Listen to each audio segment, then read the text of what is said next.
ओम श्री साईराम. रामकथा रसवाहिनी. प्रकरण 31. सीतेला वनवास. त्या काळी राजदूतांची अशी प्रथा होती की ते साऱ्या साम्राज्यात शहरातून आणि गावातून हिंडत आणि या गुप्त प्रवासात त्यांनी जी माहिती गोळा केली असेल ती ते राजाशी प्रत्यक्ष भेट घेऊन त्याला निवेदन करत. पूर्वजांच्या काळापासून चालत आलेल्या या पद्धतीप्रमाणे राम देखील अशा प्रकारे बातम्या ऐकत असे. एके दिवशी अशा प्रकारे समाचार आणणारा माणूस रामापुढे बोलायला संकोच करत होता. हे थोडं विचित्र वाटलं. त्याने रामाला नमस्कार केला आणि थरथर कापत न बोलता एका बाजूला उभा राहिला. परंतु धैर्य एकवटून त्याने रामाला सांगितलं, महाराज, मी जो समाचार आणला आहे त्याबद्दल मला क्षमा करून माझं म्हणणं ऐका. एक धोबी त्याच्या पत्नीशी भांडत होता. तो तिला रागवत होता. धिक्कार असो तुझा, तो ओरडला. तू काय मला राम समजलीस? माझ्या घरातून चालती हो. मी तुझा स्वीकार कसा करू? तू फार काळ दुसऱ्याच्या घरी राहिलीस. चालती हो येथून. तीक्ष्ण बाणांप्रमाणे हे शब्द रामाला लागले. त्या रात्री तो झोपू शकला नाही. मध्यरात्री उठून त्याने स्वतःशीच विचार केला, मी राज्यकारभार करू लागून एक युग उलटलं. मला आणखी काही वर्ष राज्य केलं पाहिजे. नंतर दुःखद विचारात त्या करुणासागराने विचार केला, अरे रे, मला सीतेचा त्याग केला पाहिजे. मला वैदिक मार्गाचाच पुरस्कार केला पाहिजे. सीतेजवळ जाऊन प्रेमाने बोलला तेव्हा त्याच्या चेहऱ्यावर हास्य होतं. जानकी, आजवर तू माझ्याकडून काही वर मागितला नाहीस, तरीही मी तुला एक वर देतो. तुझ्या स्वर्गीय पावन निवासस्थानी परत जा. त्याच क्षणी सीतेने रामाला नमस्कार केला आणि सूक्ष्म शरीराने तिने वैकुंठाला प्रयाण केलं. कोणत्याही जीवाला कोठेही या सत्याची जाणीव नव्हती. स्थूल शरीरानेच केवळ सीता रामाबरोबर पृथ्वीतलावर होती. रामाने माया सीतेला विचारलं, तुला कोणता वर हवाय? सीतेने उत्तर दिलं, स्वामी, ऋषीमुनींच्या आश्रमात काही दिवस आनंदात काढावेत अशी इच्छा आहे. रामाने तथास्तु म्हटलं आणि तिला म्हणाला, उद्या सकाळी तू प्रवासाला निघ. तिने आश्रमातील तपस्वी आणि साधकांच्या मुलींना आणि पत्नींना भेट देण्यासाठी वस्त्र आणि भांडी गोळा करून बांधून घेतली. राम सकाळी लवकर उठला. स्तुतिगान करणारे आणि कृपाभिलाषेने आलेले भाट त्याच्या गुणांची स्तुती गात होते. त्यांच्या कमलवदनावर स्मितरेषा दिसू लागली. लक्ष्मण, भरत, शत्रुघ्नांनी त्याला सादर प्रणाम केला. परंतु राम त्यांच्याशी बोलला नाही. तो गप्प राहिला. त्याचा चेहरा भावूक झाला होता. त्याचं शरीर ताठरलं होतं. त्याचा प्रत्येक अवयव क्षोभाने कंप पावत होता. तिघा भावांना भीती आणि चिंता वाटली. त्याच्या दुःखाला काय कारण असावं ते त्यांना कळेना. रामाचं दुःख पाहून त्यांच्या मनाचा थरकाप झाला. त्याला अस्वस्थ करणाऱ्या भावनांचा ठाव त्यांना लागेना. सरतेशेवटी रामाने त्याची इच्छा शब्दांकित केली. निश्वास सोडत उसासे देत तो म्हणाला, बंधो, नाही म्हणू नका. सीतेला वनात नेऊन सोडा आणि परत या. हे ऐकून तिघे स्तंभित झाले. निराशेच्या ज्वालांनी त्यांना घेरलं. हृदय जळू लागलं. राम केवळ गंमत करतोय की गंभीरतेने बोलतोय हे त्यांना कळेना. शत्रुघ्नाला हुंदके फुटले. डोळ्यातून अश्रुधारा वाहत असलेल्या लक्ष्मण आणि भरत स्तब्ध उभे होते. ते अवाक झाले होते. त्यांचे ओठ थरथरत होते. त्यांचे हात कापत होते. शेवटी हात जोडून शत्रुघ्नाने प्रार्थना केली, तुझ्या शब्दांनी आमची हृदय विदीर्ण झाली आहेत. जानकी लोकमाता, सर्व प्राणीमात्रांची माता आहे. साऱ्यांच्या हृदयात तू वास करतोस. सच्चिदानंदाचं साक्षात रूप आहेस तू. असं असताना आता सीतेचा त्याग कशाला? काया वाचा मनाने सीता सनातन शुद्ध आहे ना? हे दैत्य कुलनाशका, ती यावेळी गर्भवती आहे. अशा स्थितीत तिचा त्याग करून तिला एकटी सोडणं योग्य आहे का? शत्रुघ्नाला पुढे बोलवेना. हुंदक्यांमध्ये आणि आसवांमध्ये त्याच्या मनात उसळणारे दुःखाचे कड वाढू लागले. राम म्हणाला, बंधूनो ऐका. तुम्ही माझ्या शब्दांची अवहेलना केलीत तर या शरीरात प्राण राहणार नाहीत. तुमचं भलं होवो. माझ्या आज्ञेप्रमाणे जानकीला आजच सकाळी वनात नेऊन सोडा. खाली मान घालून घटनांनी घेतलेल्या वळणाने जणू काही दुःखात असल्याप्रमाणे तो बसून राहिला. भरताला आपल्या भावना अनावर झाल्या. त्याने हे शब्द ऐकल्यावर त्याला धक्काच बसला. तो म्हणाला, महाराज, मी मंदबुद्धी आहे, पण तरीही माझं म्हणणं ऐका. आपल्या सूर्यवंशाने जगात सुकीर्ती आणि ख्याती संपादन केली आहे. पिताश्री दशरथ, माता कौसल्या आणि तू स्वतः तिन्ही जगाचा स्वामी. तुम्ही ख्यातनाम आहात. तुमची कीर्ती वेदांनी आणि 1000 मुखांच्या शेषाने गायली आहे. जानकी सर्व सद्गुणांचं भांडार आहे. तिच्या नामस्मरणाने अनिष्टाचा नाश होईल आणि सर्व अभिष्ट गोष्टी प्राप्त होतील. ती पवित्रतेचा आत्मा आहे. तिच्या आशीर्वादाने स्त्रियांना मोक्ष प्राप्त होऊ शकेल. अशी जानकी तुझ्यापासून अलग होऊन वनात सुखाने कशी जिवंत राहील? ती तुझ्यापासून क्षणभर तरी अलग होऊ शकेल का? पाण्याशिवाय मासोळी कशी राहू शकेल? ज्ञान आणि सद्गुणांची ती प्रत्यक्ष मूर्ती आहे. ती असे एकाकी जीवन जगू शकणार नाही. रामाने त्याचं बोलणं शांतपणे ऐकून घेतलं आणि उत्तर दिलं, भरता, तू नीतीच्या सामान्य कल्पना बोलून दाखवल्यास, पण राजाला प्रजापालन आणि धर्माची जोपासना राजधर्माच्या नीती नियमांप्रमाणेच करायला हवी. त्याच्या प्रजारक्षण आणि मार्गदर्शनाच्या कर्तव्य पालनात कोणतंही विघ्न येईल असं त्याने काहीही करता कामा नये. अतिशय प्रेमाने त्याने त्यांचं रक्षण केलं पाहिजे. नंतर त्याने दूताने जी माहिती गोळा करून त्याला सांगितली ती सगळ्यांना सांगितली. तो म्हणाला, बंधू, आपल्या कुळाला मोठा कलंक लागला आहे. आपल्या कुळाचं नाव कलंकित झालं आहे. या कुळात एकापेक्षा एक कीर्तिमान राजे महाराजे होऊन गेले. त्यांचा पराक्रम आणि गौरव साऱ्या जगाला माहीत आहे. त्यांच्यासारखी कीर्ती आणखी कुणालाही मिळाली नाही. ते प्राणत्याग करायला देखील तयार होते, पण दिलेला शब्द त्यांनी कधी मोडला नाही. त्यांच्या काळात आपल्या कुळाला कोणताही कलंक लागला नाही. आणि जेव्हा ती कीर्ती मलिन होण्याचा संभव आहे, अशा वेळी जो आपले प्राणत्याग करायला संकोच करेल तो खरोखरच दुष्ट ठरेल. हे नीट ध्यानात घ्या. यावर भरत म्हणाला, महाराज, जानकी कलंकित होणं शक्य नाही. ती अग्निद्वार ओलांडून आली आहे. संत, महात्मे किंवा देव देखील तिने स्वप्नातही काही चूक केली असं दाखवून देऊ शकणार नाहीत. हे माहीत नसताना जर कोणी तिला पापिणी म्हटलं तर त्याला लाखो करोडो वर्ष नरकात खितपत पडावं लागेल. अशा प्रकारच्या शक्यतेच्या कल्पनेनेही भरताला आपला क्रोध लपवता आला नाही. यावर रामाला राग आलेला दिसला आणि त्याचे नेत्र आरक्त झाले. लक्ष्मणाच्या ध्यानी ही गोष्ट आली. ते सहन न झाल्याने तो भरताच्या मागे लपला. परंतु रामाने स्पष्टपणे लक्ष्मणाला आज्ञा दिली. लक्ष्मणा, तो म्हणाला, लोक काय म्हणत आहेत यातील मतितार्थ लक्षात घे. मूढपणाने दुःख करत बसू नको. जर तू माझी आज्ञा पालन केली नाहीस आणि माझ्याबरोबर वाद घालायला सुरुवात केलीस तर तुला आजन्म पश्चात्ताप करावा लागेल. जानकीला रथात बसवून घेऊन जा आणि गंगेच्या काठावर जिथे मनुष्यवस्ती जवळ नाही अशा एकाकी ठिकाणी तिला सोडून परत फिर.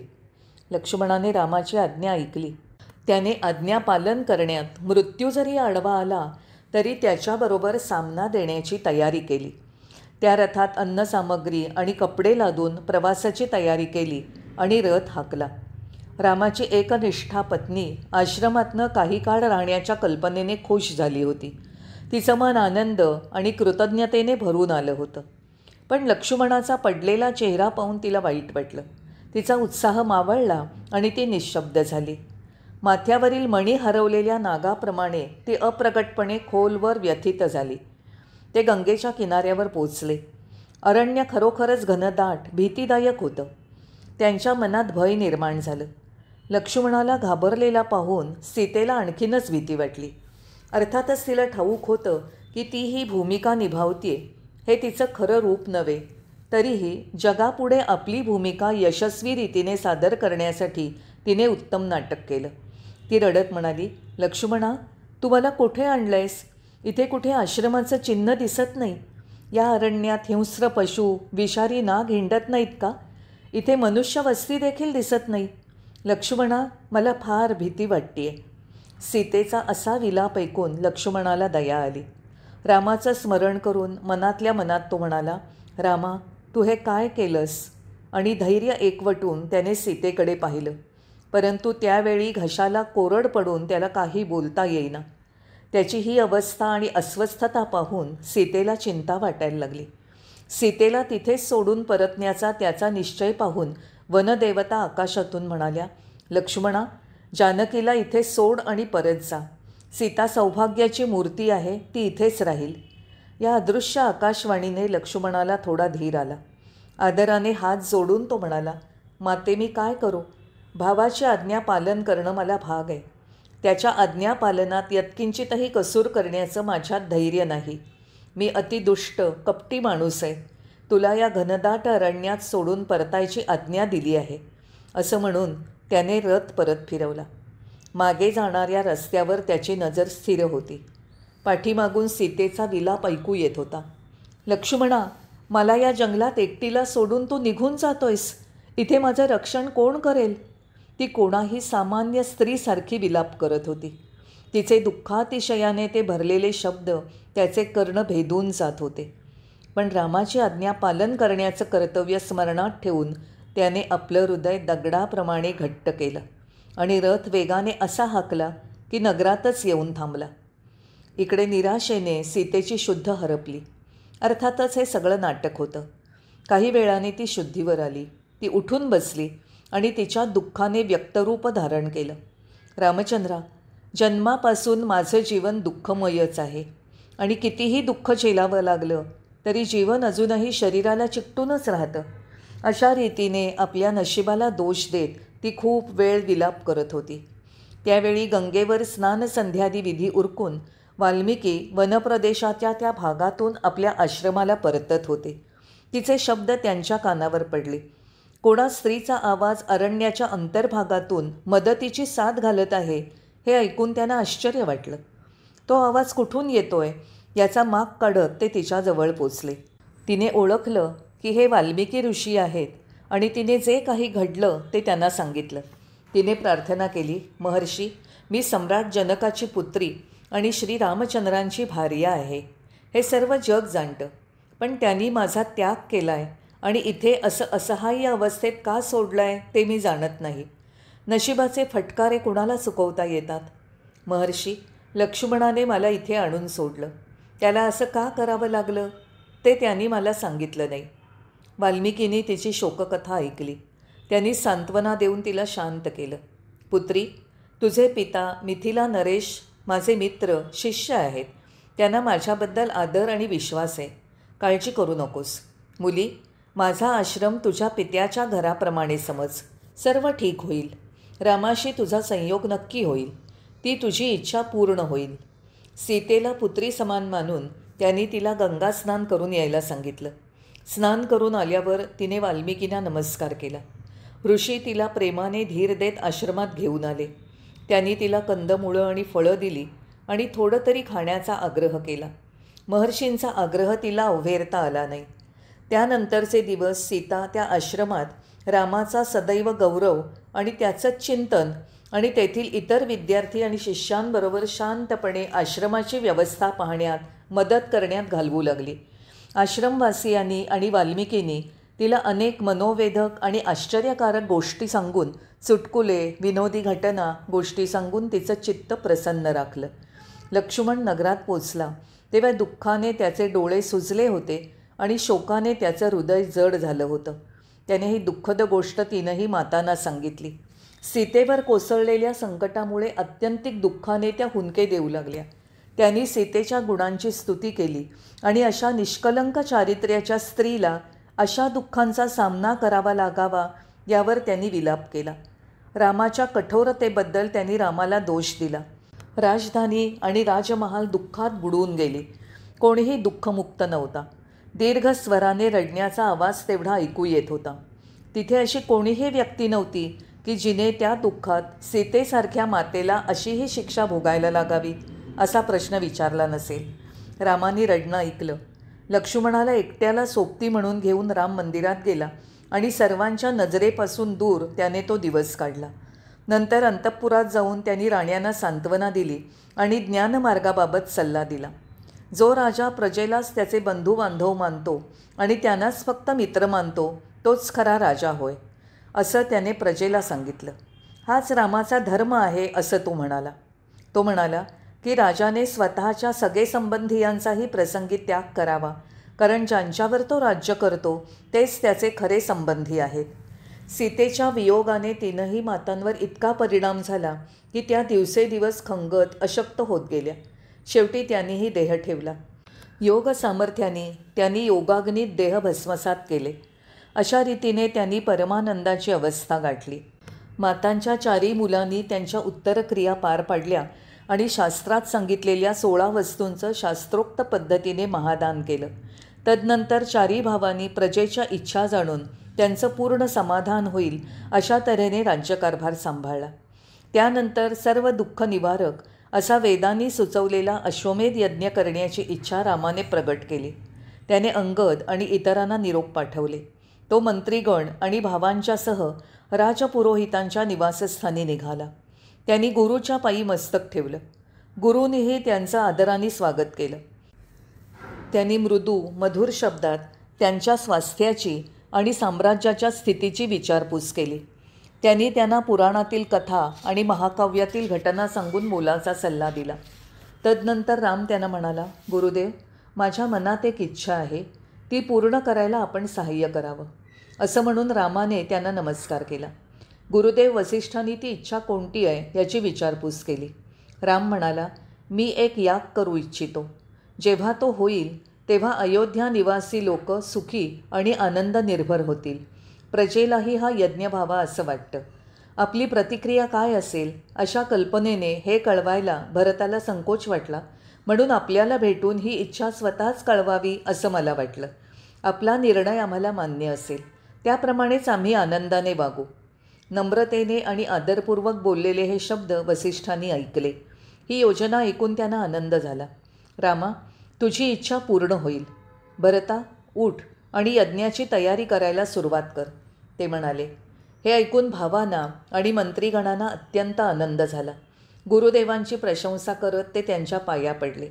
याग करण्यात कुशल अशा अनेक ब्राह्मणांनी भरताबरोबर नगरात आणि महालात प्रवेश केला. सुमंत्राने प्रमुख नागरिक आणि अधिकाऱ्यांना बोलावलं आणि त्यांना नगरातील मार्ग, बाजार आणि बाजारहाटाची केंद्र समजवून तयार ठेवायला सांगितलं. ठिकठिकाणी मंडप उभारायला सांगितले. त्यांनी सांगितल्याबरोबर थोड्याच काळात सारं नगर या महत्त्वपूर्ण घटनेसाठी सज्ज झालं. सर्व नगरात उत्साहाचं वातावरण पसरलं. वृद्ध नागरजन आणि अधिकाऱ्यांनी रामाला कळवलं की त्याच्या सूचनेप्रमाणे महर्षी, महात्मे आदी थोरांना सूचना पाठवल्या गेल्या आहेत. वसिष्ठांनी सुद्धा काय काय तयारी केली आहे ते कळवलं गेलं. वसिष्ठांनी रामाला असा सल्ला दिला, सम्राट जनकांना या यागाची बातमी कळव. ते आप्तेष्ट आणि राणीसह समारंभाला येतील. त्यांचा सल्ला अर्जवी आणि गोड शब्दात व्यक्त झाला. ते असंही म्हणाले, महात्मे, महर्षी आणि ब्राह्मणांना आमंत्रण पाठवा. गुरूंच्या संमतीने रामाने त्यांना यज्ञाच्या तयारीचं निरीक्षण करायला अयोध्येतून हिंडवलं. नगरातील सजावट पाहून दोघांनाही आनंद झाला. रामाच्या अधिकृत दूतांनी जवळच्या तसंच दूरवरच्या राजांना भेटी देऊन आमंत्रणं दिली. त्यांच्यापैकी एक जण जनकाची राजधानी मिथिलेकडे निघाला. जांबवान, अंगद, सुग्रीव, नल, नील आणि इतर वानरनायका आले. तपस्वी आणि संन्याशांचे समूह नगरात आले. त्या सर्वांचं यथायोग्य स्वागत केलं आणि त्यांची योग्य व्यवस्था ठेवली गेली.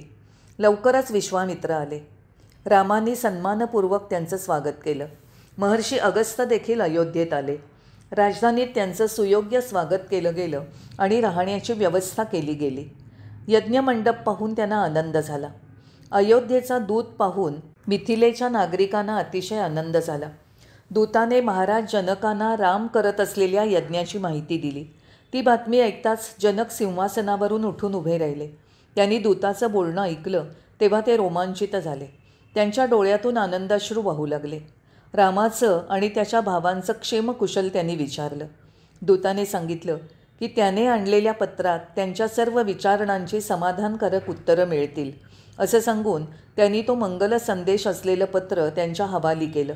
तो आणखी काही बोलू शकला नाही आणि जनक महाराजांच्या मनस्थितीचं काय वर्णन करावं. त्यांचे नातेवाईक आनंदातिशयाने पुलकित झाले.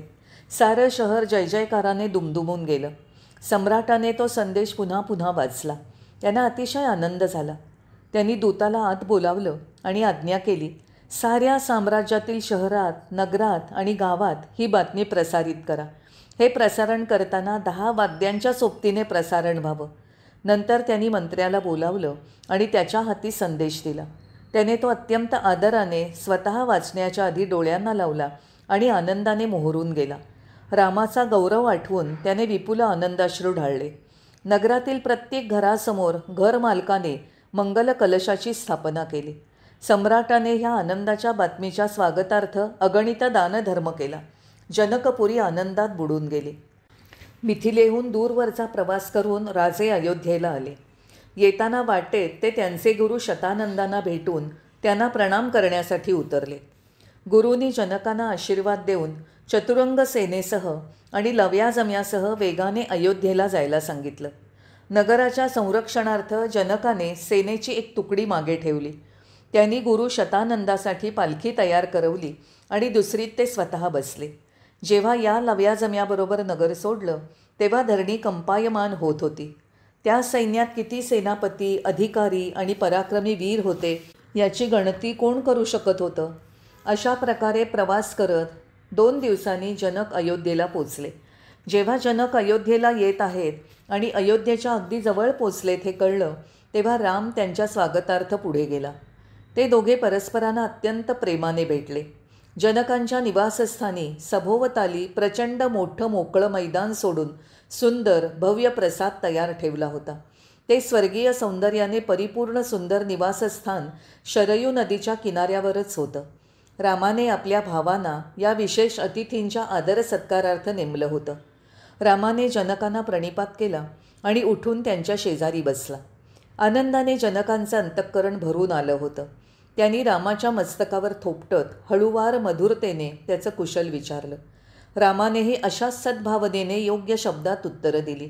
त्याने सेवकांना जनकांच्या आणि त्यांच्याबरोबर आलेल्यांच्या सर्व सुखसुविधांची व्यवस्था पाहायला नेमलं. त्याने भरताला सम्राटांच्या सेवेत ठेवलं. इकडे वसिष्ठ आपल्या 10,000 शिष्य परिवारासह रामाजवळ आले. ते म्हणाले, रामचंद्र, माझं म्हणणं ऐक.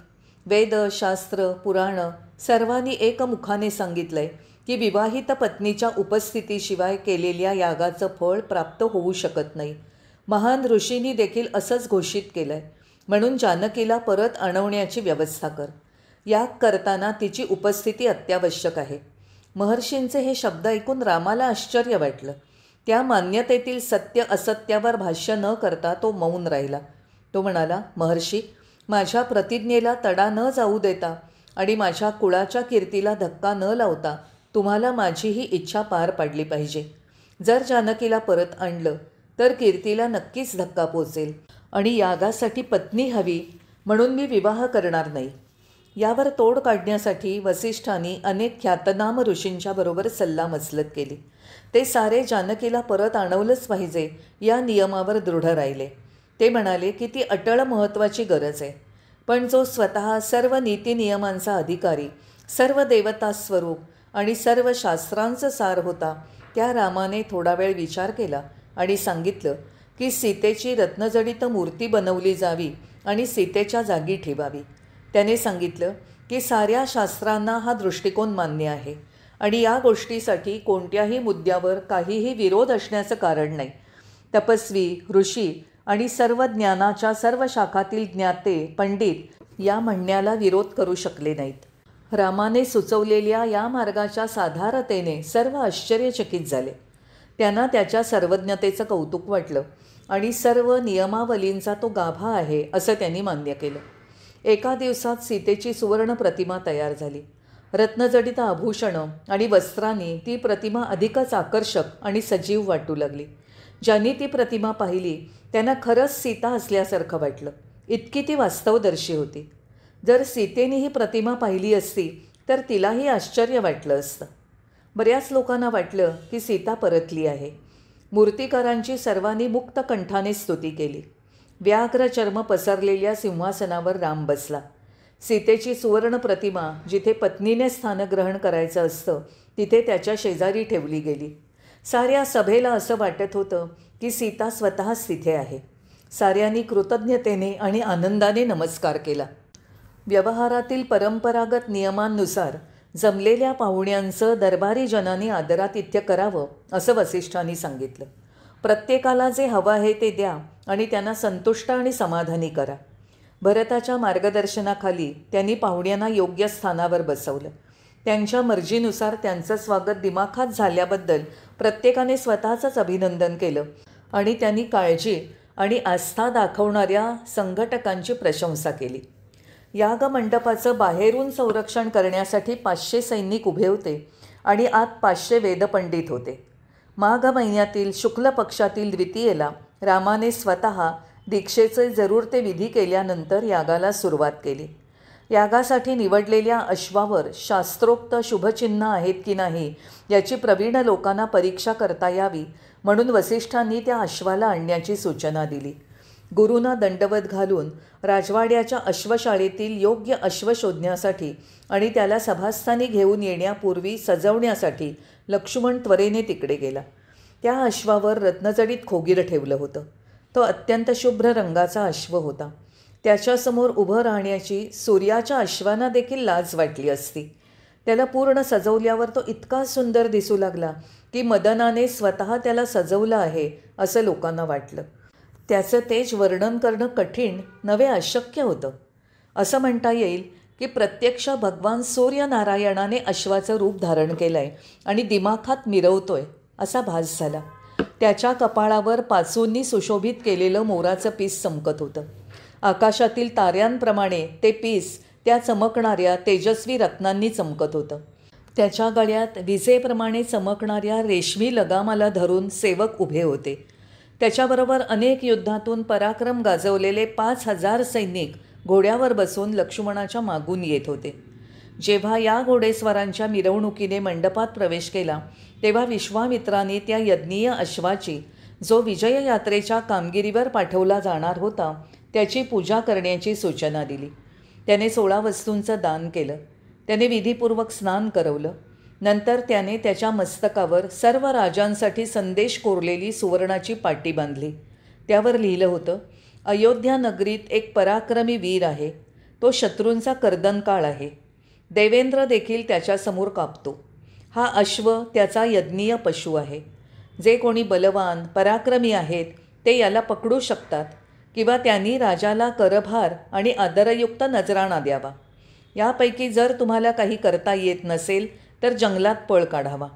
अशा प्रकारचा संदेश रामाने त्या पाटीवर कोरला आणि घोड्याच्या कपाळावर बांधली. मध्यंतरी भार्गव आणि इतर ऋषी रामाला भेटले आणि त्यांनी लवणासुराच्या अत्याचाराच्या कथा सांगितल्या. जमलेल्या ऋषींना यामुळे वाईट वाटलं. रामाने शत्रुघ्नाला बोलावलं आणि त्याला अत्यंत शक्तिमान शस्त्रास्त्र भरलेलं तुणीर दिलं. राम म्हणाला, योग्य मंत्रांचं उच्चारण करून शत्रूवर संधान कर, जा विजयश्री मिळवून ये. नंतर बिभीषणाला बोलावून रामाने त्याला लवणासुराबद्दल विचारलं. या लवणासुराबद्दल सारी माहिती दे. रामाला दंडवत घालून बिभीषणाने स्वतःच्या माहितीप्रमाणे त्याच्या स्वभाव आणि शक्तीविषयी सर्व वर्णन केलं. बिभीषणाला एक सावत्र आई होती. तिला कुंभिनासा नावाची कन्या होती. रावणाने तिचा विवाह मधू नावाच्या दानवाबरोबर करून दिला होता. त्याने कठोर तप केलं आणि शिवाला प्रार्थना केली की त्याने वर देऊन उपकृत करावं. त्याच्या तपश्चर्येवर खुश होऊन शिवाने त्याला एक त्रिशूळ दिलं आणि त्याची महती सांगताना म्हटलं, लवणा, जो कोणी हे त्रिशूळ धारण करील त्याचा युद्धात पराभव करणं कठीण आहे. त्या त्रिशूळाच्या मदतीने तो देव आणि मानवांना, राक्षस आणि नागांना भय दाखवत संपूर्ण प्रदेशात स्वतःच्या पराक्रमाचा दिमाख मिरवतो. तो सर्व जिवंत प्राण्यांचा पाठलाग करतो आणि त्यांना छळतो. कोणताही जीव त्याने अपराजित सोडला नाही. बिभीषणाकडून हे ऐकून राम हसला. अर्थातच त्याला माहीत नाही असं काही नव्हतंच, परंतु मानवदेह धारण केला असल्याने काही माहीत नसल्याचं नाटक त्याने केलं. शिवाच्या रूपात त्यानेच लवणासुराला त्रिशूळ दिला होता आणि तो त्रिशूळ धारणकर्त्याला त्रिशूळाचा वाईट वापर करण्याच्या दुष्टवृत्ती आणि मूर्खपणाला तो हसला. स्वतःच्या दैवी शक्तीचा हिस्सा देऊन त्याने शत्रुघ्नाला आशीर्वाद दिला आणि लवणासुराचा नाश करण्याच्या कामगिरीवर पाठवलं. रामाच्या आज्ञेने 3000 ढोल एकसाथ वाजू लागले आणि त्यांचा ढणढण नादाने धरणी कंपायमान झाली.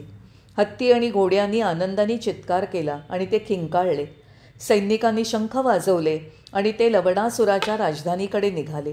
लवणासुराने त्यांच्या गर्जना ऐकल्या. 64,000 सैनिकांना बरोबर घेऊन तो किल्ल्यातून बाहेर पडला.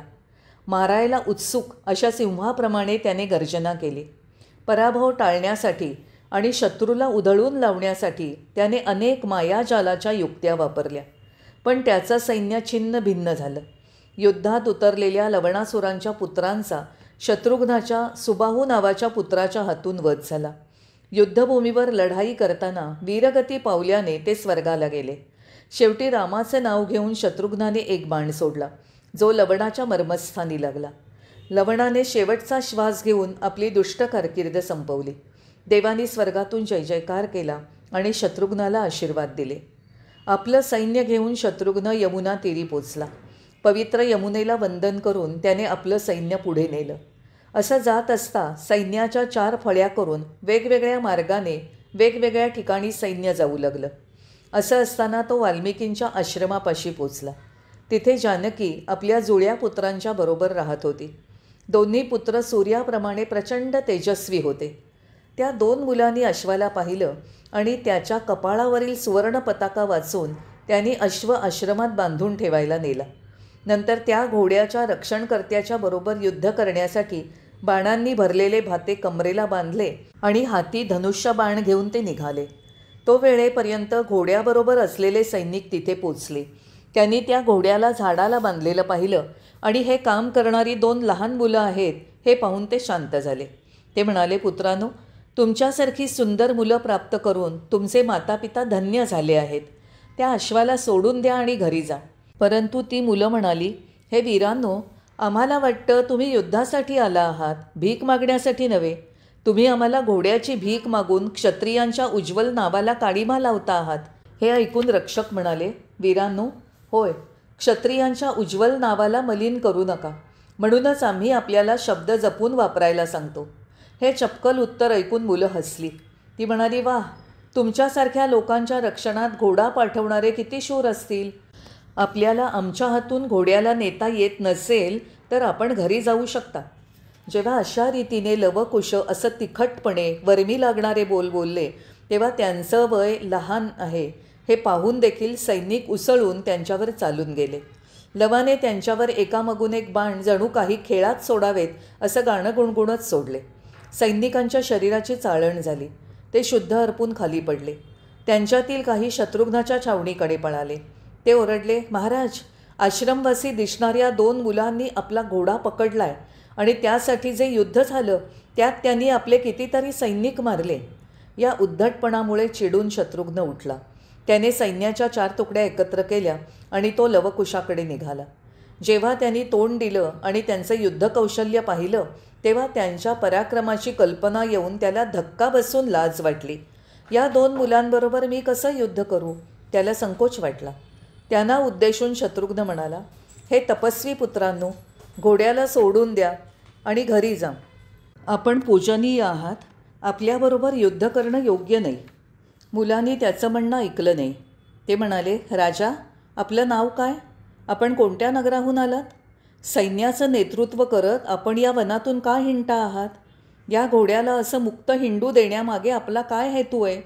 ही सुवर्ण पताका आपण त्याच्या मस्तकावर का बांधली आहे? जर आपल्यात शक्ती आणि धैर्य असेल तर त्याच्या मस्तकावरून ही पताका उतरवावी आणि घोड्याला सोडवून त्याला घरी घेऊन जावं. जेव्हा लवकुशाने असं सरळ सरळ आणि भेदकपणे शब्द फेकले तेव्हा शत्रुघ्नाने लाजेने मान खाली घातली आणि आपल्या सैनिकांना त्यांच्यावर चढाई करण्यासाठी शस्त्र घ्यायला सांगितली. यावर मुलं परस्परांकडे पाहून हसली. आहा, हा राजा चांगला शूर दिसतो, परंतु हाताने टाळ्या वाजवून त्या आवाजाने सिंहाला भिववता येतं का? त्यांनी धनुष्यबाण उचलले. गुरु महर्षी वाल्मिकींचं स्मरण केलं.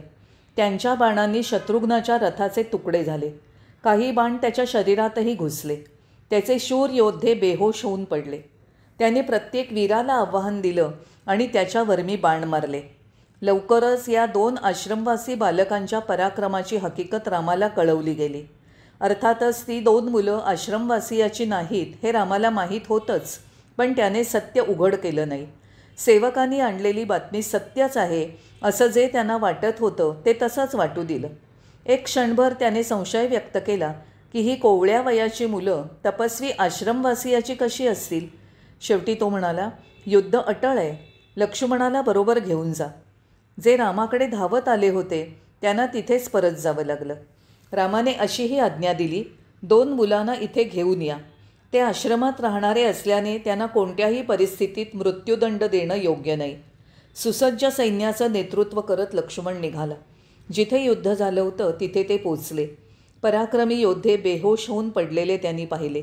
तपस्वी मुलांचा हा उद्धटपणा पाहून त्याला आश्चर्य वाटलं. त्यांना तो म्हणाला, मुलांनो, सावधान, स्वतःचा बचाव करून इथून घराकडे पळ काढा. तुम्ही ब्राह्मण मुलं दिसता. तुमच्या विरुद्ध युद्ध करणं आमच्यासाठी अयोग्य आहे. हे शास्त्रविरोधी आहे. माझ्या नजरेसमोरून दूर व्हा. कुश आणि लवानी त्याचं हे बोलणं हसण्यावारी नेलं. हे पहा वीर सेनानायका, तुमच्या भावाची काय दशा झाली ते पहा. आपण आपल्या घराचा आश्रय घ्या. लक्ष्मणाने त्यांचं बोलणं ऐकलं आणि एक वार बेशुद्ध पडलेल्या शत्रुघ्नाकडे पाहिलं आणि आपला धनुष्यबाण उचलला. पण या तपस्व्यांच्या मुलांबरोबर युद्ध करणं योग्य आहे का नाही असा विचार त्याला आला. त्याने मुलांचं मन वळवण्याचा प्रयत्न केला. मुलांनो, तो म्हणाला, तुम्ही नीट विचार करत नाही, लहान आहात. तुमच्याशी युद्ध करायला काही फायदा नाही. जा, तुमच्या या साहसात तुम्हाला जे मदत करत आहेत त्यांना घेऊन या. लक्ष्मण अशा रीतीने सांगत असतानाही त्याच्या सूचनांकडे लक्ष न देता कुशाने खुद्द त्याच्यावरच बाण सोडला. त्या बाणाच्या धक्क्याने धरणी कंपायमान झाली. त्या बाणाने सारं आकाश व्यापलं. त्याचं तेज एवढं होतं की त्या तेजापुढे सूर्य फिका वाटत होता. कुश आणि लवाच्या पराक्रमापुढे उभं राहणं कठीण झाल्याने लक्ष्मणाचा राग अनावर झाला आणि तो त्या दोघांवर त्वेषाने तुटून पडला. त्याने त्यांच्या समक्ष रथ उभा केला आणि परिणामांची पर्वा न करता त्यांच्यावर हल्ला केला. दोघा भावांनी त्याचे बाण तोडले. अनेक नवीन क्लुप्त्या योजून ते कौतुकास्पद लढले. लक्ष्मणाने त्यांच्यावर जी गदा फेकून मारली ती कुशाला लागल्यावर त्याला फार वेदना झाल्या. तो जमिनीवर पडला. हे पाहून लवाला राग आला. त्याने लक्ष्मणाच्या छातीचा वेध घेऊन बाण सोडला. बाण जरी लक्ष्यावर लागला तरी लक्ष्मण बलवान आणि मोठा असल्याने पडला नाही. लवाने त्याच्यावर उडी घेतली आणि दोघांचं युद्ध सुरू झालं. या मुष्टियुद्धात कुणाचाही जय झाला नाही. दोघांनीही निरनिराळे पेच आणि प्रतिपेच घातले. दोघंही पूर्ण शक्तीनिशी लढले. लवाने मुष्टिकांनी वज्राघाती प्रहार केले. लक्ष्मणाला वेदना होत असतानाही प्रहार सहन केले आणि त्या स्थितीतही लहान मुलाच्या शक्ती आणि कौशल्याचं त्याला कौतुक वाटलं. मध्यंतरी लक्ष्मणाने रामाचं नाव घेऊन कुशावर नेम धरून बाण सोडला. शुद्धीवर येणारा कुश परत पडला. पडता पडता त्याने गुरुदेव वाल्मिकी आणि सीतेचं स्मरण केलं आणि तो लवकरच उठून उभा राहिला. त्याने त्याचं धनुष्यबाण उचललं आणि लक्ष्मणावर हल्ला चढवला. मेघनादावर सोडलेलाच बाण लक्ष्मणाने त्यांच्यावर सोडला, पण त्याने मुलांना काही इजा झाली नाही. मुलांनी त्याचे तुकडे केले. लक्ष्मण स्वतःशीच म्हणाला, सीतेला वनवासात सोडल्यापासनं अशी संकटं माझ्यावर येत आहेत. या शरीराचा त्याग केल्याशिवाय मला शांती लाभणार नाही. त्याचवेळी कुशाने महर्षी वाल्मिकींनी ब्रह्मास्त्राचा उपयोग कसा करावा ते शिकवलं होतं. तो बाण धनुष्याला लावला. धनुष्यातून तो बाण सुटणार या कल्पनेनेच तिन्ही लोकीचा थरकाप उडाला. त्याने लक्ष्मणाचा हृदयाचा वेध घेऊन बाण सोडला. तो लागून लक्ष्मणाची शुद्ध हरपली. दूतांनी रामाकडे ही बातमी आणली. भरत दुःखात बुडाला. हात जोडून तो रामापुढे उभा राहिला आणि म्हणाला, रामा, सीतेला हाकलून देण्याची जी चूक आपण केली आहे त्याचे हे परिणाम आपण भोगत आहोत. राम म्हणाला, काय युद्धाची भीती वाटते म्हणून तू पळवाट शोधतोयस? तसं असलं तर ठीक आहे, मी स्वतःच युद्धभूमीवर जाऊ शकतो. माझा रथ आण. यागाचे पुढील विधी तात्पुरते थांबवा. मी स्वतः जाऊन त्या मुलांचा पूर्वेतिहास शोधून काढतो. बंधू, आपल्या दोस्त राजांना आणि मित्रांना संदेश पाठवा. हनुमानाला युद्धभूमीवर घेऊन या. राम युद्धभूमीवर पोचला. तेथील वाहणारे रक्ताचे पाट पाहून त्याला आश्चर्य वाटलं. त्याचवेळी अजेय पराक्रमी लव कुश देखील तिथे पोचले. हनुमानाबरोबर आलेल्या वानरांना तिथलं दृश्य पाहून भीती वाटली. परंतु मुलांना उद्देशून हनुमान म्हणाला, मुलांनो, तुमच्यासारख्या पराक्रमी मुलाला जन्म देणारे मातापिता खरोखरच धन्य होत. परंतु कुश म्हणाला, हे वानरा, आमच्याशी युद्ध करण्याची ताकद नसेल ना तर परत जा, बडबड करू नको. यावर भरताला खूप राग आला. तो आपल्या लोकांना उद्देशून म्हणाला, अरे तुमच्या शस्त्रांचा उपयोग करा. त्याने असं म्हणताच वानराने त्यांच्यावर वृक्ष आणि शिलाखंड आणि पर्वत शिखरं फेकली. एकाच बाणाने लवाने त्या सर्वांचे तुकडे केले. थोड्याच वेळात रामाचं सारं सैन्य अस्ताव्यस्त होऊन उखडलं गेलं. युद्धभूमीवर रक्ताचा पूर लोटला. सर्व पराक्रमी योद्धे प्राणाला मुकले. शेवटी भरत देखील बेशुद्ध होऊन पडला. नंतर क्रोधाने लाल झालेल्या रामाने युद्धभूमीवर प्रचंड सैन्य घेऊन प्रवेश केला. त्याने 2 मुलांना पाहिलं आणि त्यांच्यावर बाण न सोडता त्यांना जवळ बोलावलं आणि विचारलं, मुलांनो, तुमचे मातापिता कोण आहेत? ते कुठे राहतात? तुमचं मूळ स्थान कोणतं? तुमची नावं काय आहेत? उत्तरादाखल लव म्हणाला, हे राजा, या चौकशीत काय फायदा? आपले भाऊ, आपण 4 बंधू, सर्वांचे शिष्टाचार एकसारखेच दिसतात. चला, धनुष्यबाण उचला आणि युद्ध करा. आमच्या मात्यापित्यांच्या नावाची आणि आमच्या स्थानाची चौकशी कशाला? ही काही विवाहाची बोलणी करण्यापूर्वीची चर्चा नाही आहे. छे छे, हे गंभीर काम आहे. पण रामाने आग्रह करत सांगितलं, मुलांनो, तुमची शरीरं इतकी सुकुमार आहेत. तुमची नावं आणि तुमच्या वंशाची माहिती मिळाल्याशिवाय मी युद्ध करणार नाही. राजा, आमची माता सम्राट जनकांची पुत्री आहे. महर्षी वाल्मिकींनी जानकीचं पालन केलं आहे. आम्हाला आमच्या पित्याचं नाव ठाऊक नाही आणि आमच्या कुळाची आम्हाला काही माहिती नाही. आमची नावं कुश आणि लव आहेत. आम्ही अरण्यात राहतो. ही आपलीच मुलं आहेत हे आत्ताच समजल्याप्रमाणे रामाने भासवलं आणि तो त्यांना म्हणाला, मुलांनो, माझ्या मागून येणाऱ्या सैन्याशी युद्ध करा. असं म्हणून त्याने अंगद, जांबवान, हनुमान आणि इतरांना त्यांच्या बेहोशीतून उठवलं आणि नंतर त्याने सैनिकांना म्हटलं, सैनिकांनो, कीर्ती आणि महती टिकवण्यासाठी आणि तिच्या रक्षणासाठी आणि बळकटीसाठी युद्ध करा. नंतर युद्ध पुन्हा सुरू झाल्यावर मुलांनी त्यांच्या धनुष्यबाणांनी केलेला पराक्रम आणि त्यांचं श्रेष्ठ कौशल्य आणि शौर्याचं प्रदर्शन रामाने पाहिलं. मुलांना पराभूत करण्याचा कोणताही मार्ग वानरवीरांना सापडेना. म्हणून ते एकमेकांना सांगू लागले की या 14 भुवनात यांच्यावर विजय मिळवणारा कोणीही नाही. यापेक्षा अधिक ते काही बोलू किंवा करू शकले नाहीत. त्यांना गप्प बसावं लागलं. त्याचवेळी कुशाने रथावरील आणि घोड्यांवरील सर्व आभूषणं आणि दोर आणि साखळ्या उपसून काढल्या आणि 2 भावांनी त्यांच्या सहाय्याने हनुमानाला बंदिस्त केलं. दोरांनी बांधलेल्या हनुमानाला त्यांनी त्यांच्याबरोबर घरी नेलं. त्यांनी इतरही वानर आणि काही अस्वलांना पकडून नेलं. सर्वांच्या अंगावर रंगीबेरंगी कपडे आणि आभूषणं होती. त्या हस्तगत केलेल्या प्रदर्शनीय मालमत्तेत यज्ञीय अश्वही होता. हे सर्व घेऊन ते माता जानकी समोर गेले. त्यांनी तिला नमस्कार केला आणि जिंकून आणलेली संपत्ती नजराणा म्हणून तिच्या समोर ठेवली. सुंदर रंगीत कपड्यात आणि आभूषणं घातलेल्या वानरांना आणि इतरांना पाहून जानकीला आश्चर्य वाटलं. त्याचवेळी महर्षी वाल्मिकी तिथे पोचले. त्यांची मुद्रा चिंताग्रस्त दिसत होती. त्यांनी सीतेला घडलेली सर्व हकीकत सांगितली. हनुमान, जांबवान आणि इतरांचे पाश सोडून दुःखाने ते म्हणाले, मुलांनो, तुम्ही हे काय केलंत? राम, लक्ष्मण, भरत, शत्रुघ्नांना जमीनदोस्त करून तुम्ही इथे आला आहात. हे ऐकून सीतेला धक्का बसला. ती म्हणाली, अरे रे बाळांनो, तुमच्यामुळे कुळ कलंकित झालं. आता आणखी उशीर नको. मला सती जाण्यासाठी तयारी करा. आता यापुढे मी जगू शकत नाही. लवकर तयारी करण्यासाठी तिने विनवलं. महर्षी वाल्मिकींनी तिला शांत केलं आणि धीर दिला. नंतर ते कुश आणि लवाला बरोबर घेऊन युद्धभूमीवर गेले आणि तिथे त्यांनी जे दृश्य पाहिलं त्यामुळे ते आश्चर्यचकित झाले. त्यांनी रामाचा रथ आणि घोडे ओळखले आणि रामाला शोधून त्यांनी नमस्कार केला. क्षणार्धात राम उठून बसला. लव, कुश त्याच्यासमोर उभे होते. रामाला उद्देशून महर्षी म्हणाले, भगवन, माझं जीवन कृतार्थ झालं. आहा, किती भाग्यवान आहे मी. नंतर लक्ष्मणाने सीतेला अरण्यात एकाकी अवस्थेत कसं सोडलं, सीता त्यांच्या आश्रमात कशी राहिली, लवकुशांचा जन्म कसा झाला हे त्यांनी रामाला सांगितलं. ते म्हणाले, भगवन, लव, कुश आपले पुत्र आहेत. मी जे सांगतो त्याला पंचमहाभूत साक्षी आहेत.